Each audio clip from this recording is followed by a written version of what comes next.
All right, let me get this straight, okay? You want me to go to the graveyard with you because I'm the chosen one and there are vampires? Yes. Does Elvis talk to you? In a world overflowing with movies, we need a hero. Someone to separate the bad from the good.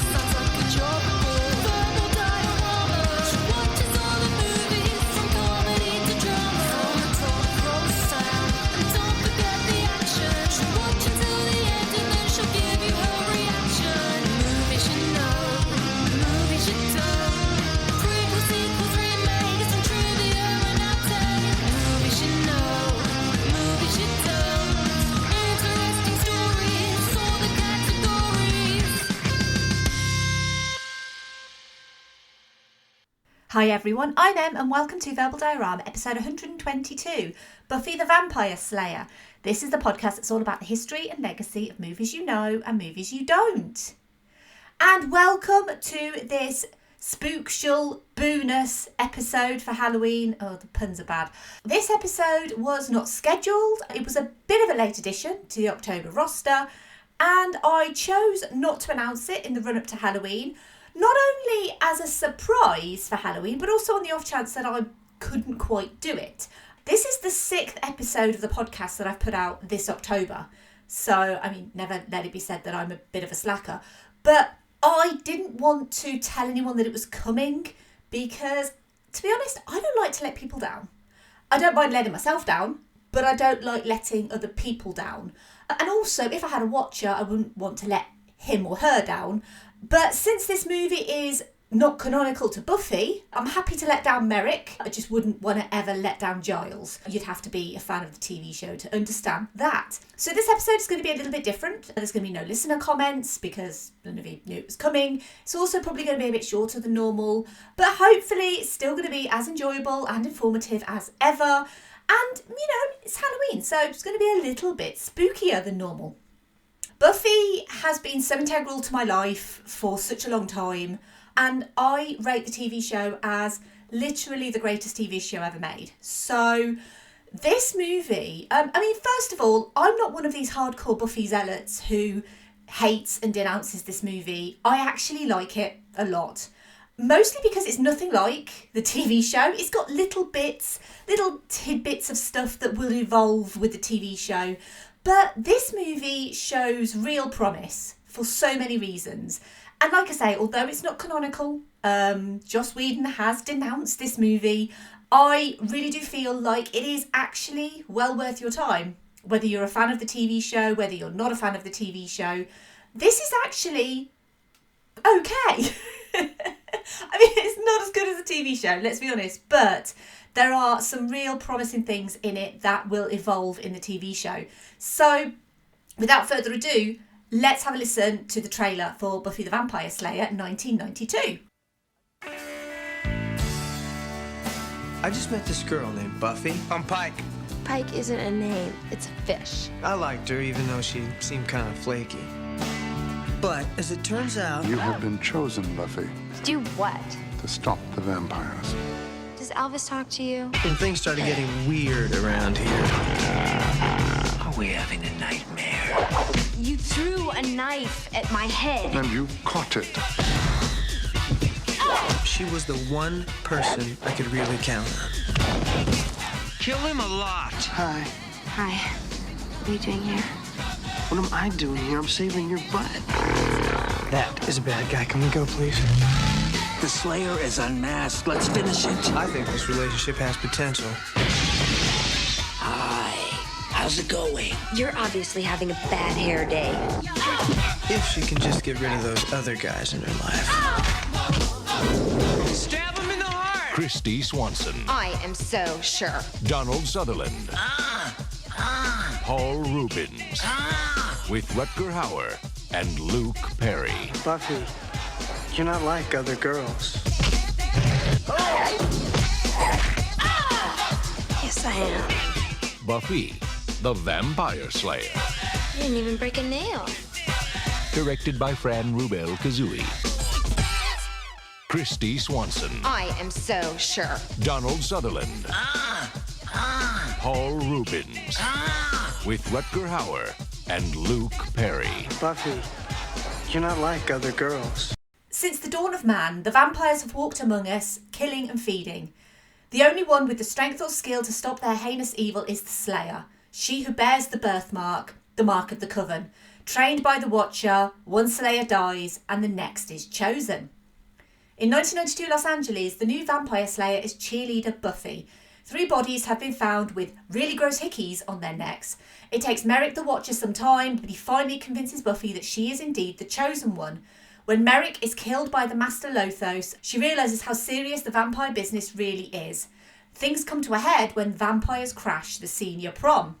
We will quickly run through the cast of this movie. Kristy Swanson as Buffy, Luke Perry as Pike, Rutger Hauer as Lothos, Donald Sutherland as Merrick, Paul Reubens as Amelin, Hilary Swank as Kimberly, this is Hilary Swank's film debut as well, Paris Vaughan as Nikki, Michelle Abrams as Jennifer, David Arquette as Benny, Stephen Root as Principal Murray, Natasha Gregson-Wagner as Cassandra, plus small roles by Thomas Jane as Zeph, and Academy Award nominated actress Candy Clark as Buffy's mum.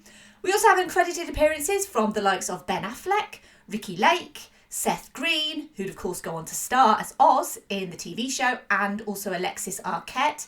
Buffy the Vampire Slayer was written by Joss Whedon and it was directed by Fran Rubel-Kuzui. Also uncredited on this movie is a particularly famous executive producer. In 1986, Sand Dollar Productions was formed by Dolly Parton, yes, the Dolly Parton, and her former manager Sandy Gallin.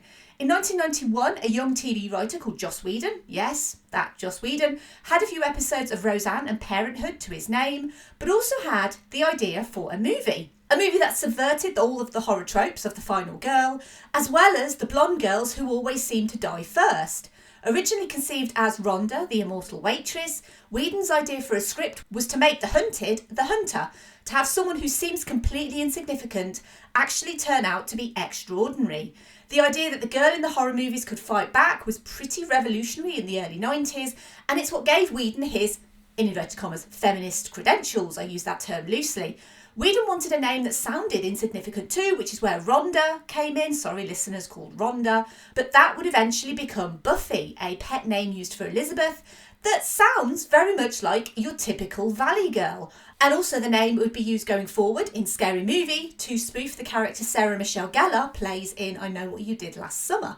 But I'm getting way ahead of myself here because while Sarah Michelle Gellar is now synonymous with the character of Buffy, she isn't part of this story. Whedon wrote his first feature screenplay, Buffy the Vampire Slayer, and sold it to Sand Dollar in 1991. And Sand Dollar was so integral to the character that they'd continued to be involved from this to the Buffy the Vampire Slayer TV show through to Angel, its spin-off. While Dolly Parton isn't credited, Sandy Gallin and executive Gail Berman are. Whedon's initial script, which is available to read online, was an actual horror movie with comedic elements about an empowered young woman who discovers she is in the current line of slayers, young women who are chosen in every generation to fight the hordes of evil vampires that also plague each generation. But what we got was, well, not really what Whedon envisaged. He saw it as a horror first, then a comedy, but Fox was looking to up the comedy ante. Director Fran Rubel-Kuzui was a script supervisor for a decade prior to her indie directorial debut Tokyo Pop in 1988 about an American girl meeting a Japanese boy and forming a pop band together. Tokyo Pop was shown at the 1988 Cannes Film Festival, with critics acclaiming the mix of US and Japanese youth culture. It was the success of Tokyo Pop that persuaded Rubel-Kuzui to make a movie inside the studio system. She found the Buffy script and took it to Fox, and the production was structured as a hybrid studio independent film, spearheaded by the Kuzuis and supported by both studio chairman Joe Roth and president of production Roger Birnbaum, to make Buffy the Vampire Slayer how they wanted to make it, with practically zero interference from the studio. Rubel-Kuzui decided to work with the same US-Japanese crew from Tokyo Pop, and despite the studio support, her lack of experience meant that she was initially concerned she'd be fired as director. However, both Fran Rubel-Kuzui and Kaz Kuzui, her husband, who was a producer on the movie, had purchased the rights for the film. This was a film they both had ownership over, and despite the fear that she could be ousted as director at any time, the fact her husband was producer possibly helped. Fox was very clear on their agenda for Buffy the Vampire Slayer. They wanted it fun, they wanted it funny, and they wanted it PG-13. And spoiler alert, but that wasn't the tone Joss Whedon originally had in mind. Going from a small budget indie movie to a higher budget studio movie was daunting enough for Fran Rubel-Kuzui. And then there was the cast. Big names like Donald Sutherland, more on him later, Rutger Hauer and Paul Rubens, along with one of the hottest actors on the planet at that time, Luke Perry. Perry had hit the big time with his role as Dylan in Beverly Hills 90210, and the whole production had to be carefully timed around his filming schedule for 90210 and limited to 5 weeks. Fran Rubel-Kuzui really felt she'd hit the jackpot with such an experienced cast, and, as we'll come to, she treated her cast like the superstars they were, or at least felt like they were. When it came to finding Buffy, beautiful blonde Kristy Swanson, who'd had bit parts in Pretty in Pink and Ferris Bueller's Day Off, as well as multiple appearances in TV shows like Knots Landing and Nightingales, heard of the part of Buffy through her friend Luke Perry, who she met through Jason Priestley. Perry had a 3-picture deal with Fox at that time and felt that Kristy would be perfect for the lead role in a movie he'd just joined, Buffy the Vampire Slayer, and recommended her to the production. Swanson went through 7 auditions before gaining the part. She had a background in dance and would train with a martial artist for 2 hours a day for 5 days for the fight scenes, which Swanson performed herself. She didn't, however, perform the gymnastics. They were done by a professional gymnast. Paul Rubens, who was famous as Pee Wee Herman and had starred in Tim Burton's Pee-wee's Big Adventure in 1986, as well as the TV show Pee-wee's Playhouse from 1986 to 1991, was cast after his arrest for lewd behaviour in Florida. The arrest was widely covered in the media, and Pee-wee's Playhouse, although by that time finished, was denied syndication by CBS due to Rubens' arrest. He would plead no contest and had to undertake 75 hours of community service, as well as making 2 anti-drug public service announcements.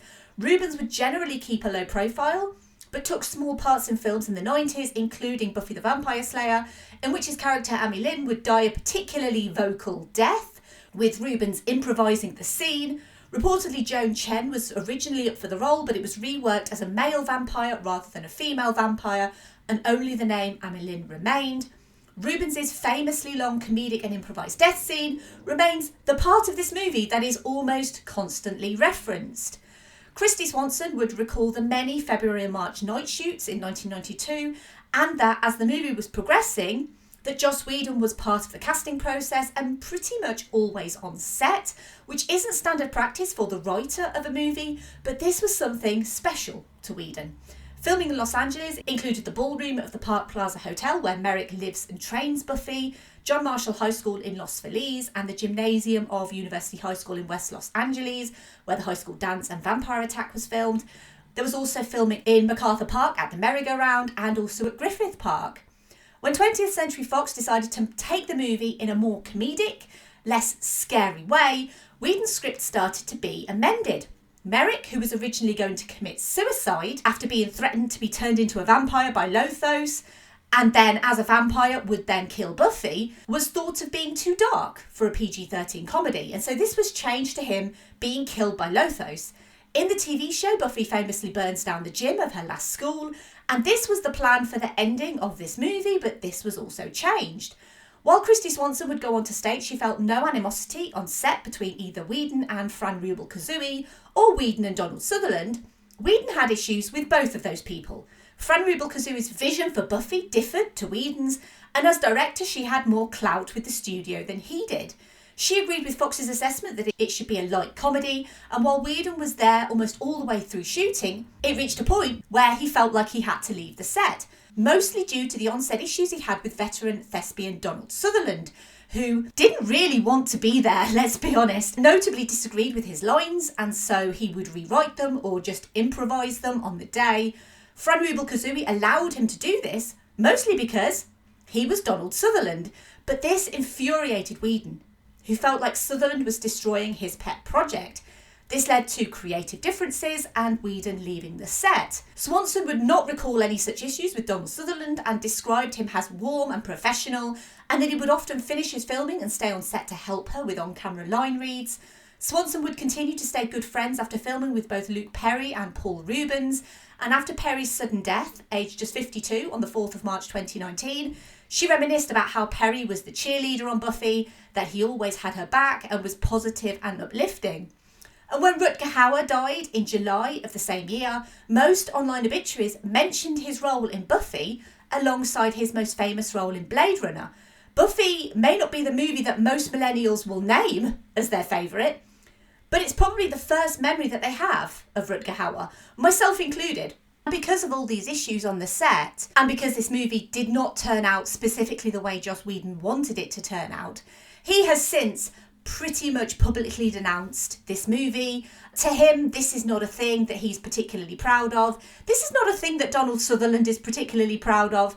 But there are little sparks of brilliance in this movie, a lot of which would only come to fruition a bit later on in the story. Because as I'm going to come to, and as most of you know, Buffy the Vampire Slayer never really came into its own until 1997. This movie is a precursor for everything that any Buffy fan knows and loves. I don't know anyone who doesn't love the TV show, although I'm certain there are people out there who don't love the TV show. I'm sure there are people out there who love this movie and have never seen the TV show. And I'm pretty certain that there are people out there who've just watched Buffy the TV show and not watched this movie. Let's move on to the obligatory Keanu reference. So this is a part of the podcast where I try and link the movie that I'm featuring with Keanu Reeves. And like Buffy, I just want to graduate, go to Europe, marry Keanu Reeves and die.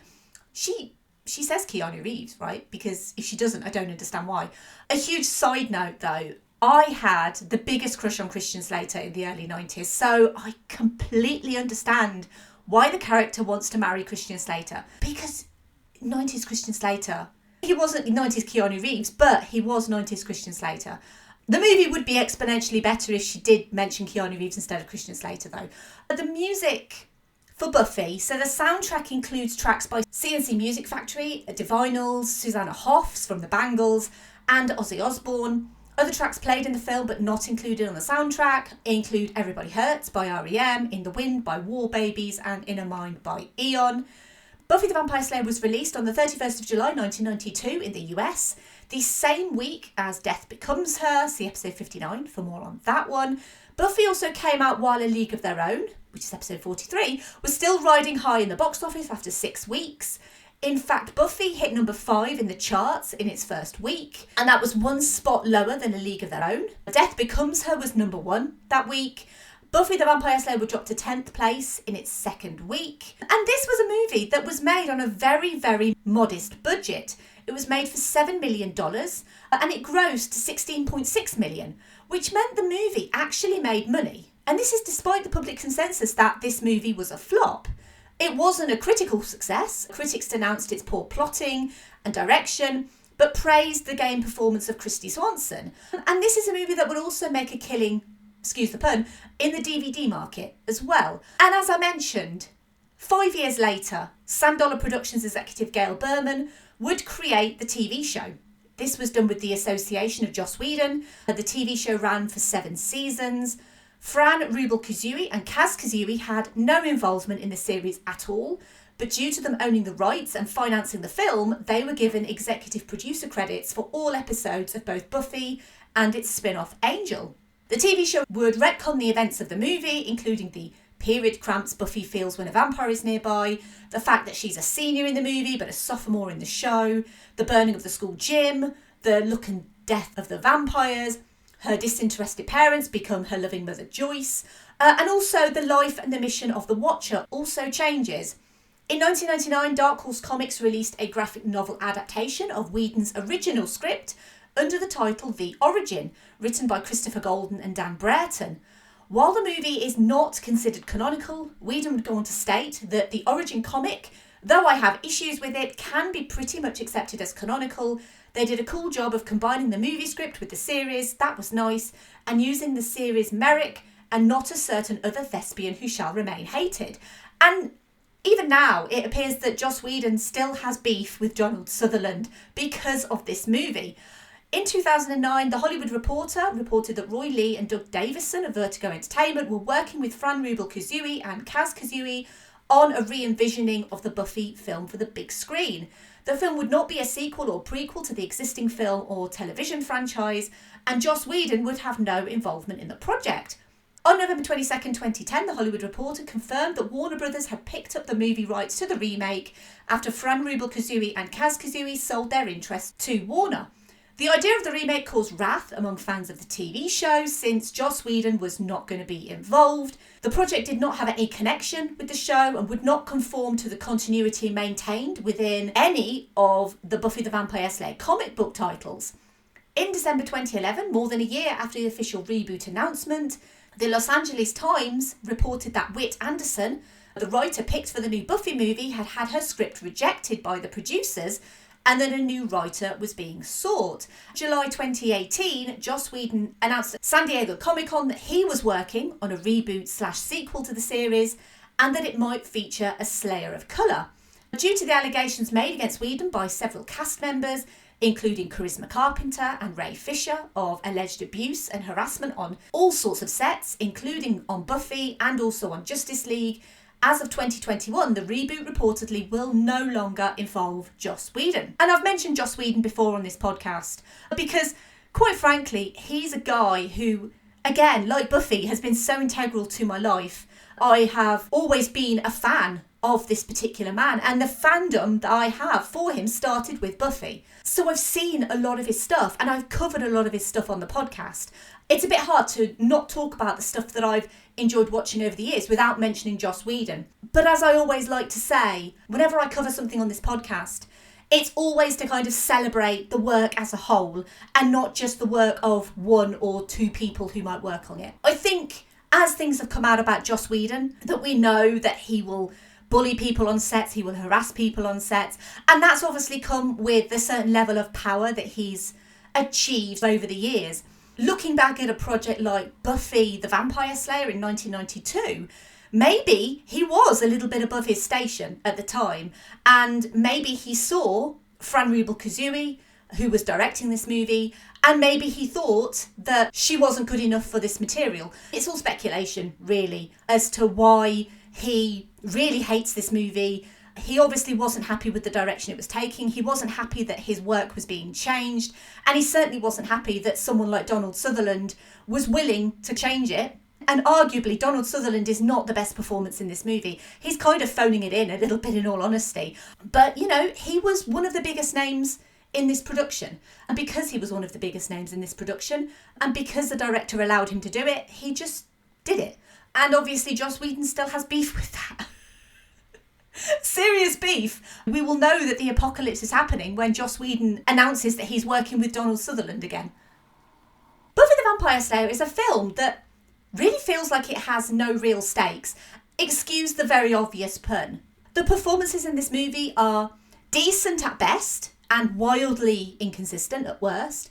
Donald Sutherland provides this kind of necessary gravitas, but his performance is almost laconic compared to the Valley Girl speak, and dull compared to the bright, colourful palette. The tonal shifts between horror, even though it's fairly mild, and comedy are incredibly jarring. The editing is incredibly jarring. And when you talk about someone like Paul Rubens, compare him to Rutger Hauer, neither character actually feels like they're in the same movie. Buffy herself is a well-conceived character with an effective arc, although does kind of benefit from knowing where the character is actually going to end up.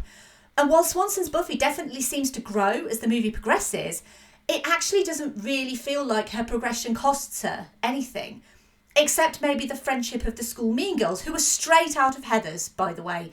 Compare Buffy to Clueless's Cher, and you can see the glaringly obvious issues with the character of Buffy and the stereotypes of wealthy, popular white girls that you struggle to empathise with. And that Amy Heckerling managed to give Cher a complete character arc and the ability to empathise with her is quite frankly still a miracle. Obviously this movie predates Clueless, but again, one of the reasons why Clueless is such a fantastic movie in that really short runtime, you get to know these characters, you empathise with these characters, you like these characters.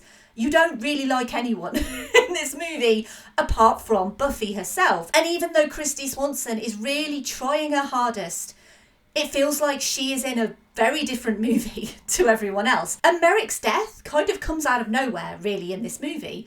But it also actually means nothing. It has zero emotional resonance because we don't really care about Merrick, to be perfectly honest. There is a better Buffy than this one. Spoiler alert. But the TV show is superior in every conceivable way. Firstly, that Joss Whedon clearly relished the opportunity to make his Buffy his way, and that show would come to define television going forward. However, it does feel slightly unfair to compare a sub 90-minute movie version of a character to a character who has 7 seasons of TV. But that is really the lasting legacy of this movie. You can't say this movie defined anything other than without it, we'd not have the TV show. You could argue that Whedon probably could have made the TV show anyway, but without the power of hindsight, we don't know what his trajectory in Hollywood would have been without this movie. This movie gave him writing work on Speed, Twister, Toy Story. He may not like this movie, but it gave him the leg up in Hollywood that he actually really needed. This movie is worth more to Joss Whedon than he would care to give it credit for. I feel like he needs to put his big boy pants on and get over this movie and get over the fact that he doesn't like it. Because this movie has, as I said, some real sparks of brilliance in it. This is a movie from the early 90s. It had a young female protagonist fighting vampires. It had a male sidekick who's actually a bit helpless at times. And I'm not just talking about Pike, I'm also talking about Merrick as well. Watch some of the scenes where Donald Sutherland is attacked by vampires and the character does not have a clue. So the fact that Buffy was a strong female character, she wasn't waiting around for the men to fix the problems. This wasn't something that happened very often in the 90s. This Buffy might be cartoony. It's vampires less than dangerous and more goofy. And the message in this movie is fairly simple, but at its core, it's actually quite refreshing and a bit different to everything else that was out at the time. Buffy saved the world a lot, and it started with this movie. Thank you for listening. As always, I would love to hear your thoughts on Buffy the Vampire Slayer, especially the TV show, but also this movie, because I feel like this movie is kind of a bit forgotten now, because the TV show is so much better. But this movie is actually really deserving of your time too. If you did enjoy this episode, if you could take a moment to leave a rating or review or tell your friends and family about this podcast, that would be amazing. And if you like this episode in particular, you might also like the following episodes that I've put out on Halloween. Last year it was episode 66, Tales from the Crypt Demon Knight, which is also about a woman saving the world, also a black woman as well. It's incredibly camp, incredibly funny, incredibly spooky. Again, such an underrated gem. Or the previous one. So from 2019, I actually did an episode on an episode of the Buffy TV show. So episode 22 of the podcast is on the episode Hush, which is season 4, episode 10. That's such a wonderfully brilliant, spooky episode of the show. The next episode of the podcast, I'm going to be doing an episode on GoldenEye, which is Pierce Brosnan's debut as James Bond. And that was an episode that people actually asked for. So this is my first delve into Bond, and I'm really excited to talk about Bond. So please come back for that in a few days' time. I'm not going to go through all the kind of rest of the things that I normally go through at the end of episodes, but I do just want to say, as always, a huge thank you to the patrons of this podcast. Thank you so much for listening. I hope you have an amazing Halloween. I hope it's full of spooktacular, irresistible parties and fun and trick-or-treating and all of that cool stuff. And finally... Ready? Okay. How funky is your chicken? How funky is your chicken? How loose is your goose? Our goose is totally loose. So come on, all you hot fans. So come on, all you hot fans. And shake your caboose. And shake your caboose. Bye. Movies you know.